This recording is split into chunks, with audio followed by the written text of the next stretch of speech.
Sir, ఇప్పుడు వచ్చినటువంటి కూటమి ప్రభుత్వం అవినీతి, అరాచకం, ఆర్థిక విధ్వంసం ఈ రెండే జరుగుతున్నాయి. మీకు కొన్ని సెట్ ఆఫ్ ఎగ్జాంపుల్స్ చెప్తాను సార్. ఉదాహరణకి నేను జిల్లా గ్రంథాలయ సంస్థ చైర్మన్ గా గతంలో పనిచేశాను. అప్పుడు రాష్ట్రం మొత్తం కూడా రాష్ట్ర స్థాయి లైబ్రరీ ఎక్కడా లేదు. అటువంటి ఒక పెద్ద లైబ్రరీని విశాఖపట్నంలో కట్టాలనే ఆలోచనతో ఒక 100 కోట్ల ఎకరం విలువైన స్థలం గ్రంథాలయానికి ఉంటే నేను దాంట్లో 24 కోట్ల రూపాయల అంచనాలతో ఒక ప్రపోజల్స్ ప్రిపేర్ చేశాం. అందులో 2 కోట్ల రూపాయలు డబ్బు కూడా మా ఖజానా నుండి ఏపీడబ్ల్యూఐడిసి కార్పొరేషన్ రిలీజ్ చేశాను నేను. కానీ దురదృష్టం సార్, సరే ప్రభుత్వం మారిపోయింది, అది వేరే విషయం. ఆ పని ఎవరైనా కంటిన్యూ చేయాలి, తప్పేం కాదు, మంచిది. కానీ 24 కోట్లు నంచిన టకాలమంటూ 36 కోట్లు అయిపోయింది సార్. 12 కోట్లు పెరిగిపోయిందా? 12 కోట్లు స్టన్ అయిపోయింది నేను. అది పేపర్లో రాస్తే అర్థం చూసి నేను నవ్వుకున్నాను సార్. మాకు డబ్బులు సంపాదించుకోవడం, మాకు అవినీతి చేయడం మా నాయకుడు మాకు నేర్పలేదు, లేదంటే మా ఆర్థిక పరిస్థితి ఎలా ఉండే. 24 కోట్ల అంచనా ఎలాగ 36 కోట్లు అయిపోయిందో తెలీదు. రేపు ఫిబ్రవరిలో శంకుస్థాపన చేస్తా ఉంటారు. సరే, వాళ్ళ ఇష్టం. ఎగ్జాంపుల్ మీకు చెప్పాను. అలాగే స్మార్ట్ ఫోన్లు అంగన్వాడీలకి వాళ్ళకి ఎక్కడికో ఇచ్చేదానికి అది ఆన్లైన్ లో చూస్తే 8,900 దొరుకుతుంది. కానీ నేను 13,400 13,500 వేసి ఆ స్మార్ట్ ఫోన్ లో కూడా దర్జాగా 50 కోట్లు కొట్టే పరిస్థితి. ఎకరా 99 పైసలకు పక్క ఇచ్చేస్తూ కిలోమీటర్ రోడ్డుకి 180 కోట్లు ఖర్చు పెడుతున్నారు.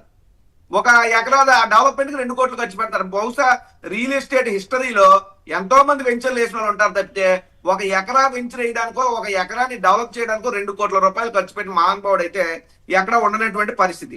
ఇంకా ఏం చెప్తారు, అవసరమైతే ఒకే రోజు 350 కోట్లు నువ్వు తెస్తారు ప్రోగ్రామ్ పేరు చెప్పి.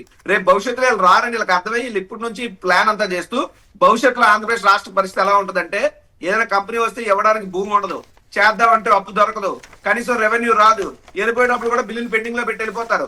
రూపాయి చేసే పనికి 1000 రూపాయలు ఇస్తున్నారు. వాళ్ళు కిక్ బ్యాక్స్ దర్జాగా తీసుకుంటున్నారు. ఆర్థికంగా మాత్రం తెలుగుదేశం పార్టీ వారి నాయకులు, అనుయాయులు, కార్యకర్తలు అద్భుతంగా అభివృద్ధి చెందుతున్నారు. అవినీతిని చాలా అఫీషియల్ గా చేస్తున్నారు. అది గొప్ప విషయం.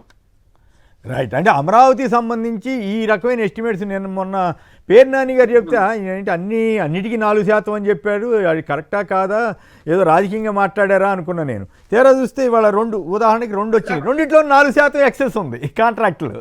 అంటే మరి ఆయన చెప్పింది కరెక్టే కదా? It's official corruption sir. White collar corruption చేస్తుంది ఇప్పుడు ప్రభుత్వం. క్లియర్ గా కొంత అమౌంట్ తో పని అవుతుందని అందరికి తెలిసినా దాన్ని యాక్సెస్ చేయడం, పైపెచ్చి చేయండి. వాళ్ళకి మొబిలిటీ అడ్వాన్స్ లని ఇస్తున్నారు. మొబిలిటీ అడ్వాన్స్ ఎందుకో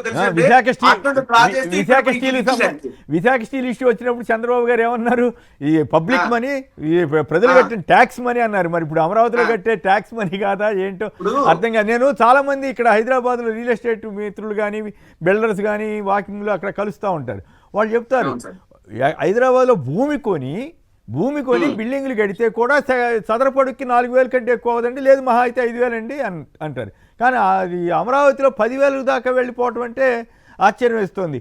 అదే పవన్ కళ్యాణ్ గారిది ఒక వీడియో ఉంది, నదుల పక్కన నీళ్లు ఎక్కువ వస్తాయి, అక్కడ ఇది ఉండదని ఒక సందర్భంలో ఎక్కడో వేరే ఉద్దేశంతో. మరి అమరావతిలో కూడా అదే పరిస్థితి కదా, లోతుగా తవ్వాల్సి రావటం, పునాదులకి చాలా ఖర్చు ఎక్కువ అవటం, ఇవన్నీ కూడా అక్కడ అనువైన భూమి ఉంటే తప్పేం కాదు. అదే నాగార్జున యూనివర్సిటీ పక్కన ఖాళీ స్థలాలు బోర్డు ఉన్నాయి, గవర్నమెంట్ ల్యాండ్, అక్కడ పెట్టుంటే అసలు ఈ గొడవే లేకపోను. తీసుకుని వేల కోట్ల. ఒక మాట చెప్పి కంక్లూడ్ చేస్తాను సార్. ఇలా పచ్చి మోసం ఎలా చేస్తారంటే, గన్నవరం ఎయిర్పోర్ట్ ఉంది. గన్నవరం ఎయిర్పోర్ట్ నుంచి ఇప్పుడు వీళ్ళు అమరావతిలో కట్టబోయే ఇంటర్నేషనల్ ఎయిర్పోర్ట్ ఏదో చెప్తున్నారు. పట్టుమని 25-30 కిలోమీటర్లు ఉండదు. నిజంగా 25-30 కిలోమీటర్ల డిస్టెన్స్ లో 2 ఇంటర్నేషనల్ ఎయిర్పోర్ట్లు వచ్చేసి అంత ఎయిర్ ట్రాఫిక్ మన ఆంధ్రప్రదేశ్ రాష్ట్రంలో ఇప్పుడు ఉందా? ఆ ఎయిర్పోర్ట్ అయ్యేది ఉండదు, వచ్చేది ఉండదు. కానీ ఎయిర్పోర్ట్ చెప్పి ఒక భూ మాఫియా ఎలాగ డబ్బులు ఎలాగంటే ఆవురు అంటూ బకాసురులాగా అవినీతి, అరాచకం, ఆర్థిక విధ్వంసం చేస్తున్నారు.